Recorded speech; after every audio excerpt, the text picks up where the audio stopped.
This isn't your grandmother's food bank. It's bigger, smarter, faster, and a whole lot more than just cans on shelves. I'm Carrie Kavanaugh, and today we're learning about a place that's changing the way Maryland fights hunger with innovation, community, and one powerful idea: neighbors helping neighbors. We've got farms, chefs, mobile markets, and some seriously inspiring neighbors. Let's get into it.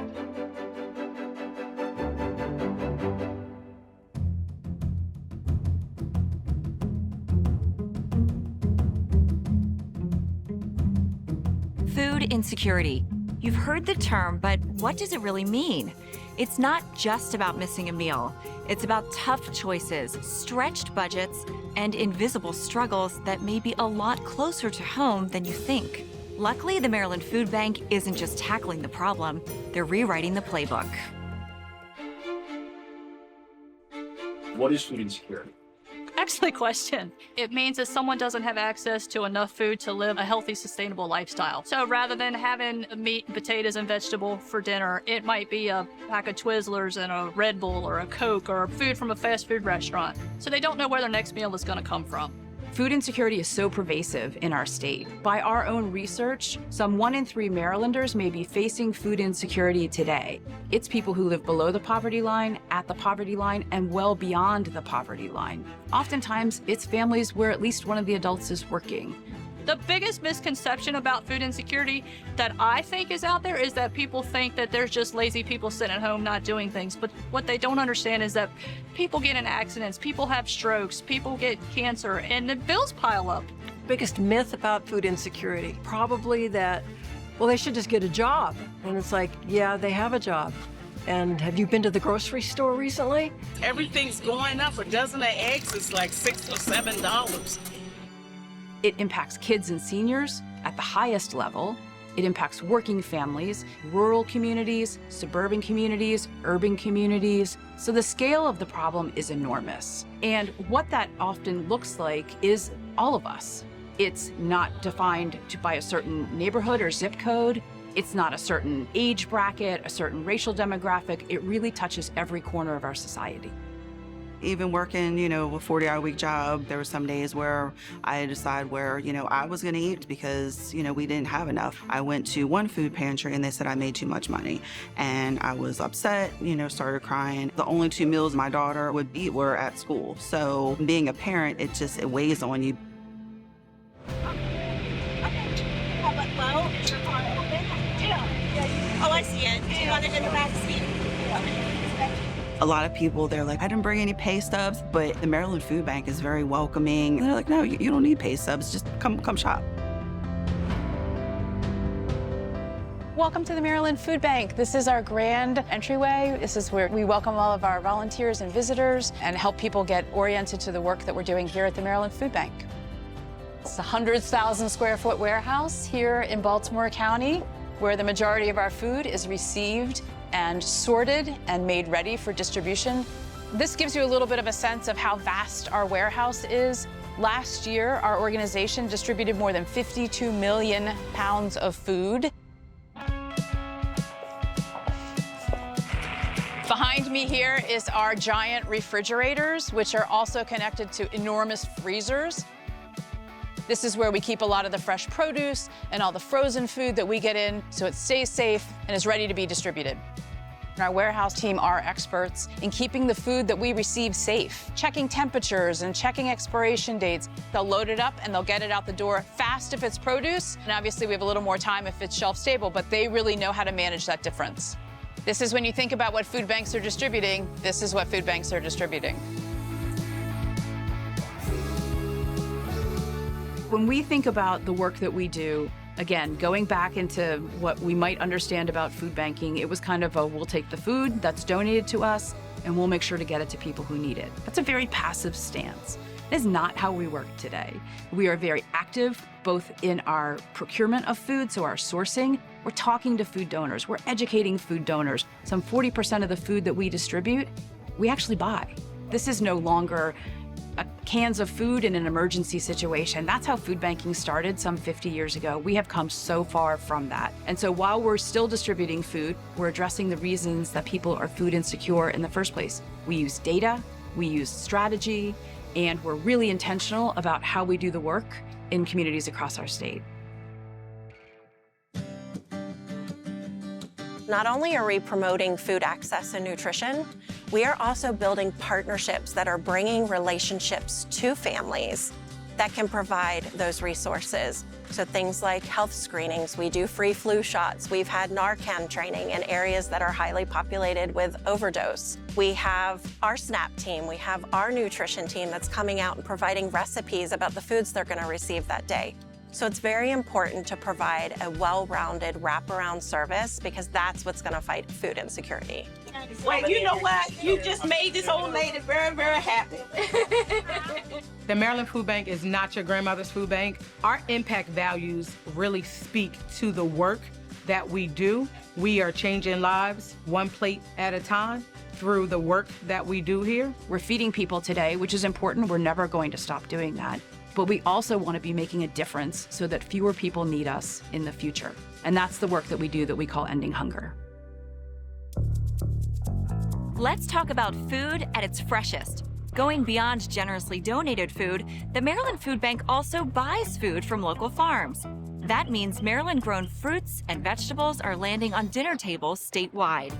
From carrots to cantaloupe, local farmers are stepping up to grow not just food, but community.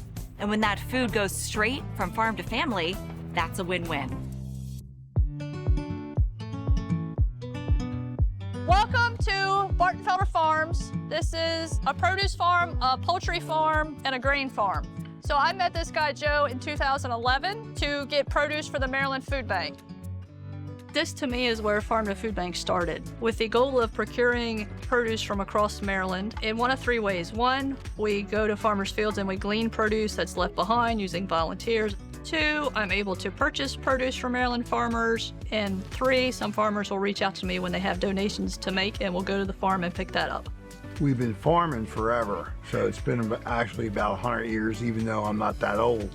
I work with farmers all across the state to get produce that's going to waste. I buy it, and we go into their fields and glean it. I was mowing some corn that had already gotten older. The next day, Amy showed up in the field, and she said, there's an opportunity there for us to glean the field and use it for the food bank. I said, well, if you can get it off in time, help yourself to it. You never plant anything to have to mow it off or get rid of it. If it doesn't sell, the important thing is to get it to people who need it. Here I am just starting Farm to Food Bank program. He's the first guy to allow gleaning with those folks. He's one of the first to donate. Since then, his family has grown. This is my daughter, Jessie, son, Jamie, and other son, Joey. Our kids were brought up, and that's why they're still doing what we've been doing for years. This is our family's farm. We're 8 generations. A lot of sacrifices. You got to keep going. And I mean, you work from 5 in the morning till 8, 9, 10 at night. But it's just something you love and kind of runs through your blood. Us being able to pay a sustainable price to farmers is important. You know, we're not bringing in produce from California or Mexico, wherever it may be. We're being sustainable right here. We can do it. We're buying from small and mid-sized farmers, so we are injecting purchasing dollars right into the local agricultural community. We're helping to support small businesses as they get up and running, which is really important. It's so important as a farmer's daughter and as a person in general to be able to support these farmers. I've seen my dad struggle to make ends meet. I didn't know that maybe we were struggling because the interest rates were so high. I've got my dad's trailer and boxes I've hoarded for activities like this. One of the biggest rewards for me is to be able to support farmers and see farmers thrive, see Joe grow, see my potato guy grow. So to be a successful society, we have to have food. We have to take care of our farmers. I describe it as a win-win-win. It's a win for the farmer, it's a win for the food bank, and it's a win for the neighbors in need. Well, don't worry, Amy will stay in touch. She'll say, oh, did you know that you got cabbage that's ready? You don't lose by doing it. Whatever you donate, you get back through God's gifts to you. And that's what's important. So when you're looking at food insecurity or just average Americans, we've got cardiovascular disease is the #1 cause of death in our country. You've got stroke up there, cancer's up there, and a lot of that goes back to our diets. And so poor diets lead to poor health conditions. We are what we eat. To be able to provide this nutrient-dense broccoli, apples, cabbage, Scotch bonnet peppers, callaloo to these folks. I mean, they couldn't get this produce any more fresh unless they went into the field and picked it themselves. The fresher the produce, the more nutrients it contains. Therefore, we can help improve an individual's health. We're building healthier communities by keeping the produce local. All right, ready? 1, 2, 3. All right, maybe we'll do one afterwards with mussels or something. For some Marylanders, getting to a grocery store isn't just inconvenient, it's nearly impossible. Whether it's distance, cost, or mobility, there are areas across our state that lack a grocery store or a food pantry. That's why the Maryland Food Bank doesn't wait for people to come to them. They go exactly where the need is. The mobile market brings healthy, dignified food choices right to the curb, and it's changing lives one stop at a time.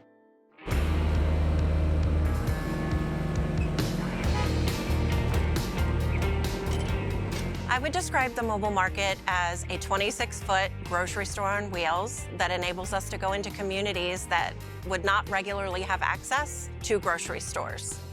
Bringing the mobile market to the communities we serve is important because otherwise they would not be able to access food. Everybody has the right to nutritious foods that they want and that they need for their family, for their dietary needs. What we do is we work off of regional strategies, and that strategy lets us know where those gap areas of service lie, and that's where we deploy our resources. Dignity and choice is very important to what we do. This is my favorite pancake. I'm so happy. The atmosphere when we arrive, people are very excited about the opportunity to shop for their own items. Neighbors may experience other programs that give them, just set items in a box, and they may not be interested in using all of those items. So the mobile market provides them with so many different varieties of items that they can choose for themselves. It's essentially, how can we make this the best customer service experience possible? When we pull up, it's like 30 to 40 people already lined up waiting for. Like the first 20 people are our regulars, so we already know the majority of them. Most of the time, it's word of mouth. As food banking has moved from being more of a transactional activity to something that's steeped in relationship and trust, there's no real distance between us as staff or volunteers and the people we serve. So we're neighbors, and the people we serve are neighbors too.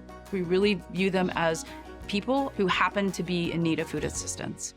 This is like my 4th time. I always go for the produce because I have a lot of health issues and I need to eat healthy. And this makes it affordable for me, which is vital. All right, I got you first. Yes. All right, how many's in your household, ma'am? They're over there. 2. 2. A really important part of the job is listening to people's stories. This can be a very vulnerable time for a lot of people, so we also try to take the time to build relationships and just listen to people where they're at. I'm disabled and I get a very limited income, and I don't qualify for food stamps, and so it's really difficult to eat fresh stuff. Like we wouldn't be able to afford a lot of this stuff. It's really a blessing to get this food. Coming into communities and doing work is one thing, but it's really not going to do anything until you listen to the story of the region and of the area that you're in and the people that live there. So that's a really huge part that people might not consider when thinking about the logistics and the impact of an event like this.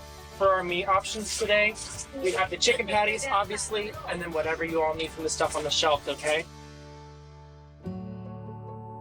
Food insecurity can be a result of a lack of resources in so many other areas of life, like housing, health, education, all of those different types of things. Education about nutrition, it's not just, hey, we're here on this date, come pick up some food and we'll see you next time. It's what else can we bring to the table to try to answer this question and this issue of food insecurity.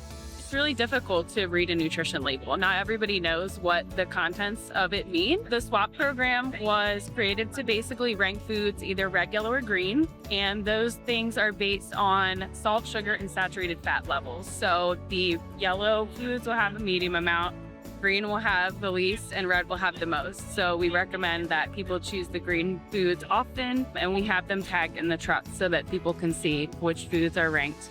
They even giving out pamphlets with diet, detergent. They give out personal items, toilet paper, paper towel. All those things cost money. And so it's a blessing food insecurity is not just about food.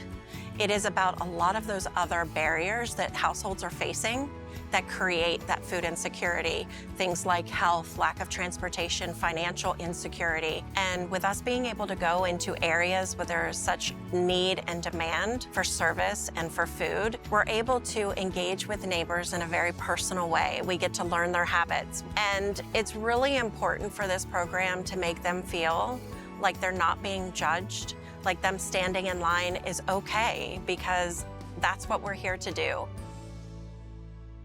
Here's where things really heat up, because at Maryland Food Bank, some of the most important tools aren't forklifts, they're frying pans. FoodWorks is a culinary training program where students gain real skills, real confidence, and in turn end up launching real careers. It's about more than feeding people, it's about fueling possibility. And let me tell you, these folks can cook. You need some more lined up. Yeah. Perfect, baby. Nice, neat, organized. Y'all don't forget to smile. We having fun. You gotta handle it with care. A little gentle. My name is Monique Jordan. I'm the Director of Culinary Arts as well as the Food Safety Officer at FoodWorks here at the Maryland Food Bank. FoodWorks is a 12-week intensive training program where we teach life skills and knife skills. What that means is the students come in, we give them the proper training from the American Culinary Federation. We want to make sure that we're giving them exactly what they need to be successful and what the industry wants. And not only learn how to cook, but also how to prepare themselves so that they can go out and not necessarily just get a job. They want to walk into their careers, and FoodWorks is helping them do that.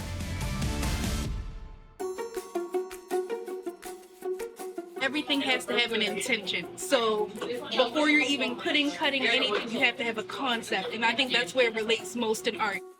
Perfect French omelet, perfect. Thank you, thank you. Right now we're doing scrambled eggs, we're doing poached eggs, and we're doing French omelets. The secret is the heat. You have to control the heat and use the right amount of butter or oil.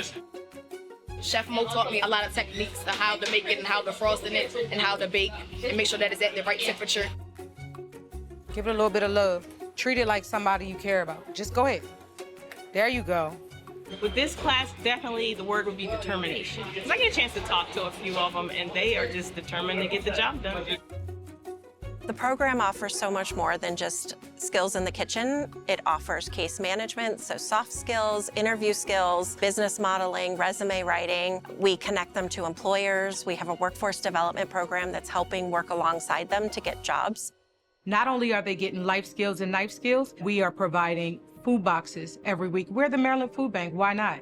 We are making sure that they have a transportation stipend every week so that they can get to and from school, and to just kind of offset the cost of not being able to work during that particular time. How you doing over here? Were you at FoodWorks? Yes, I was here. My dad was bringing me back and forth, and he also had to work, though I didn't have a job at the time. The money that we had every week really helped me pay like my small bills that I had and get hygiene items that we couldn't afford at the time. So it was really, really supportive of them. One of our main pillars is providing pathways out of hunger, and the FoodWorks program is the very testament to what that means. It's that full circle of life of giving somebody something that they can better themselves, better their families, better their situations for long term. Okay. You can put more together too. You got good nice skills. Thank you. Give me a little. I was working as a Giants employee. I quit my job. After that, my mom asked me what I wanted to do, and I told her I wanted to cook. So she got me into this program. When Lauren came to FoodWorks, she was very much interested. She was also one of the students who would stay after school and say, hey, Chef Mo, I know this dish that I want to create, but I don't know how to create it. And I said, well, hey, first put it on paper. Next, figure out what your recipes are going to be. Then we'll put it together from there. So she invested in herself. She spent the time learning. She asked all the right questions, and she's very successful now. It does really put myself back in their shoes because like I was here at one point learning and experiencing the world and the culinary experience, but now that I'm in it, I'm like, oh, I need to actually give them some advice and help them out. Everything you thought you knew about cooking, it just turned everything around for me. Like, I thought I knew how to make an omelet, and I found out I was making an omelet wrong for like a half a century. Look. Food saved my life because it could have been a different way for me. And I know for some of our students, this program has saved their lives. It is continuing to save lives. They've improving so much. I love coming in here and helping them out and seeing them what they do. So it's really great. Lauren won an internship for the New Psalmist Baptist Church. And after that, she was hired on full-time, and we're super proud of that. It felt like a fever dream. I didn't know I was this good or this confident in what I do. I need to use this to your advantage. Now I'm here working with Chef Jordan at the church. It changed my whole life. As a chef, what I bring out with you guys eat is absolutely my work of art, what I can put out to this world. This program is not about me. It's about the person who shows up every day on time. And like this particular cohort, they will hold each other accountable. You are in a class with 24 people that you do not know. At some point, you're gonna need to take direction from them. I feel like presentation is a part of your brand. So if your brand looks up to par, that's a reflection of you. If your food look good, you look good. If you look good, feel good, your food look good. In 6 weeks, I just know I want to be in a restaurant. After I graduate from here, I was going to take my certifications with me, and then I'll go from there. When I wrap up here, I'm probably going to do catering. This program is awesome. What it did for me, I know it could do for other people. And now I'm able to actually tell them and show them because I'll have my papers, my certificates, and everything. Y'all looking good. Okay. I love it. I come to work to be able to make a difference in somebody else's life because somebody made a difference in mine, and just like that, it could have went another way, but it didn't. So it's my responsibility to pour into each and every student that come through. That the Maryland Food Bank is so much more than providing food. They are providing resources, and they are providing our community with an opportunity to go out into their careers.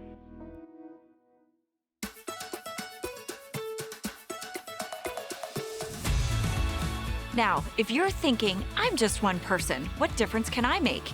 You've clearly never worked alongside a crew of enthusiastic volunteers. It all starts here with the people who show up to give back. Some are here for the first time. Others come multiple times every week. But they all have one thing in common. They're proof that one person can make a big difference. We need every single volunteer, and we're always looking for more volunteers. Just one person's effort does a lot for our organization. We try to break it down, every volunteer shift here, exactly what your impact was. But a single volunteer in a 2-hour shift can pack enough food for somebody to eat for a month. Food banks can't operate without volunteers. That's been the case since day one. Whether they're here sorting food, whether they're answering the phones, whether they're packing meals in our kitchen, the thousands and thousands of hours that our volunteers put in every year is one of the reasons that we can scale. They are the backbone of our organization, and they are key to our success. All label and you pack? Yeah.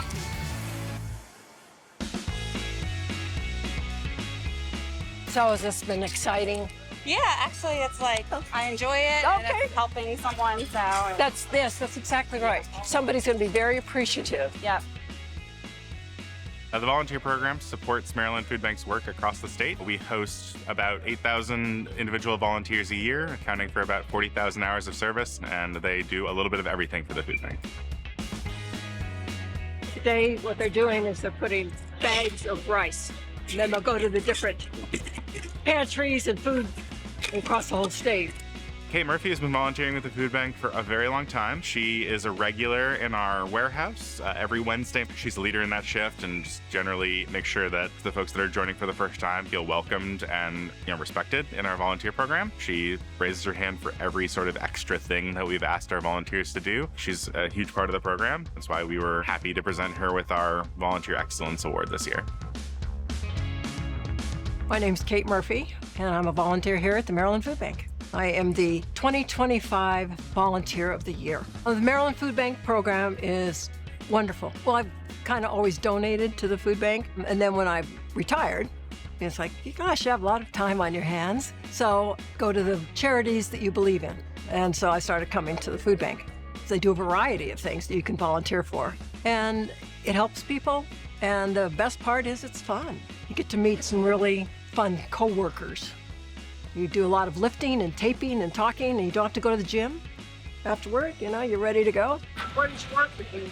My last work was automation, pick and place, high-speed sortation, that kind of thing. These people are like friends now. And it's, you know, so how's your husband doing? Or, oh, where are you guys going on vacation this year? It's a community of people. And you always feel welcomed and comforted. And people are different. But it's like, yeah, okay, come on in.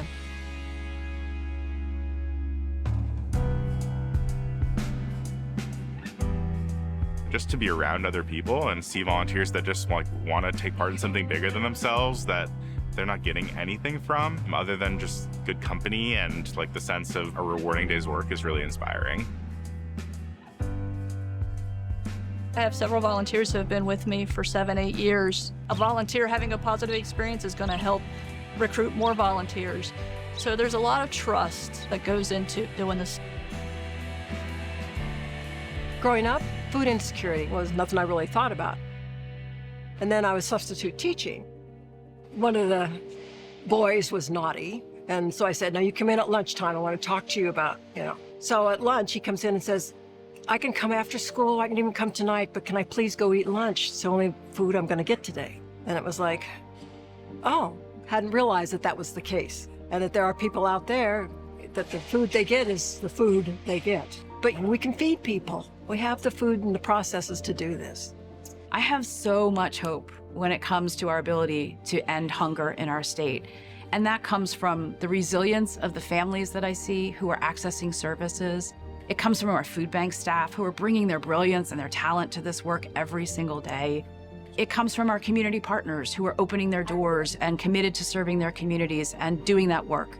It comes from our volunteers who are here week after week after week, coming back again and again to really contribute to this work. And it comes from the creativity from communities. We know what the solutions to hunger are. We just need to bring more resources to the fight.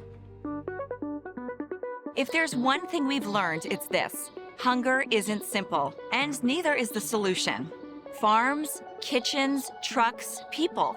It takes all of them and all of us to fight hunger. Maryland Food Bank is not just your grandmother's food bank. It's a movement. A mission, a mirror of what's possible when neighbors show up for neighbors. So volunteer, donate, share this story, because the next chapter in the fight against hunger starts with you.